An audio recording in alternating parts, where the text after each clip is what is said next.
Chapter 2. I bump into Kaylee on my way back inside. She barely grunts a hello. Good morning to you too. I tell her as she goes past me again with a pair of jeans out of the dryer. She stops in her tracks and turns to face me. You are criticizing me for being grumpy? Well, you just blast by me like I'm not even here. So I'm supposed to be a mind reader? What's that supposed to mean? She puts a hand on her hip. Look, you act like you hate everyone and everything. You never talk. What do you want from me? Look from side to side. Uh, a little civility? Nice idea, she says, pounding up the stairs. Why don't you try it? I stand there for a good 5 minutes, stunned. I want to shout. Why don't you try losing a leg and see what it's like? I want to chase her up the stairs and yell at her for being bratty and unfeeling and just wrong. Instead, I go back to bed and hug Lucas the bear, and when mom leaves to take Kaylee to school, I pretend to be asleep. When they are gone, I am relieved. There's a lady left for a job, so I have the house to myself. Me, myself, and my thoughts. At first, I'm glad to be alone. I don't have to pretend to be fine. But I can't seem to get Kaylee's words out of my head. Soon I feel anchored to my bed, caged in this wide open room. The phone rings, and when I check caller ID, I see that it's Fiona's cell.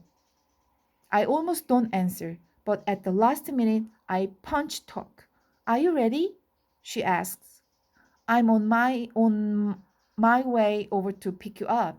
She says the same thing every morning. No, I answer, just like every morning.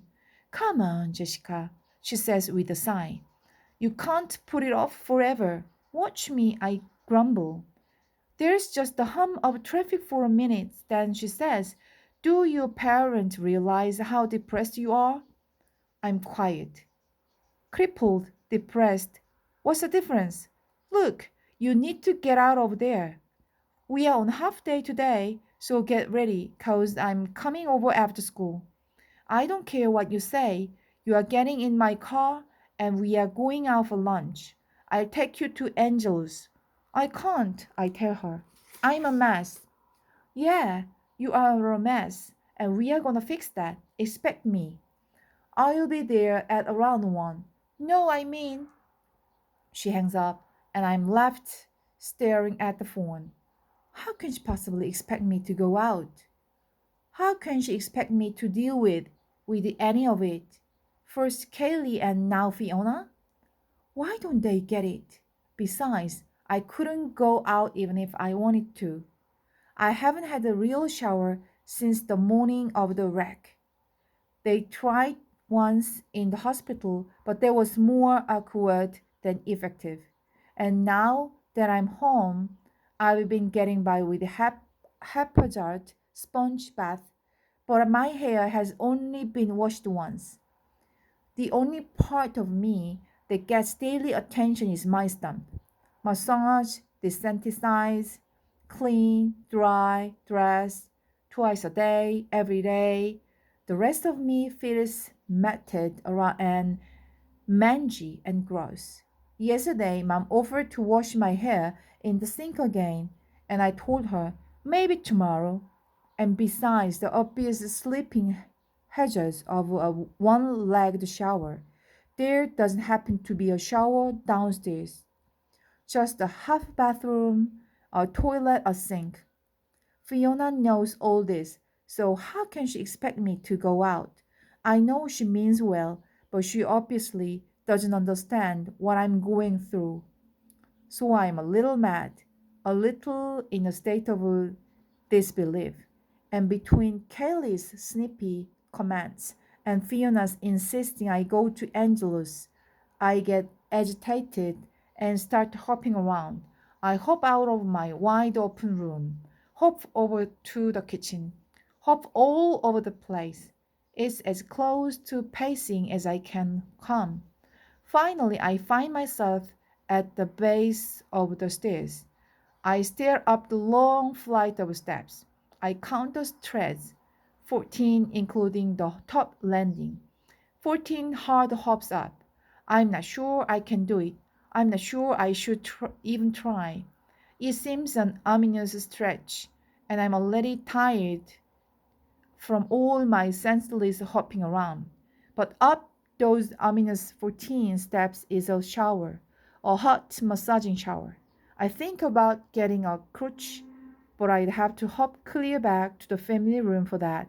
So I grab the handrail with both hands instead. One hop, two hops, three. I rest looking up at 11 more steps, then take a deep breath. Four hops, five hops, six. My arms are doing a lot of the work, pulling me up as I hop. I'm panting, so I take a minute to rest, telling myself I'm almost halfway. Then I press on. 7 steps. 8. My good leg is shaking and I feel a little dizzy, so I turn around and sit. I'm past halfway, I tell myself, almost there. And then I discover something wonderful. By sitting down, I've gained 2 steps. My foot is on step 8, but I'm sitting on step 10. I put my hands down on the thread behind me, raise my foot to step 9, and push myself up backward. I'm sitting on 11. I push up to 12, to 13. My right thigh is burning from holding up my stump as I push one more time. Then I grab the handrail, hoist myself up, and take a final hop. I look down at the run of stairs and feel an overwhelming sense of triumph. I'm upstairs.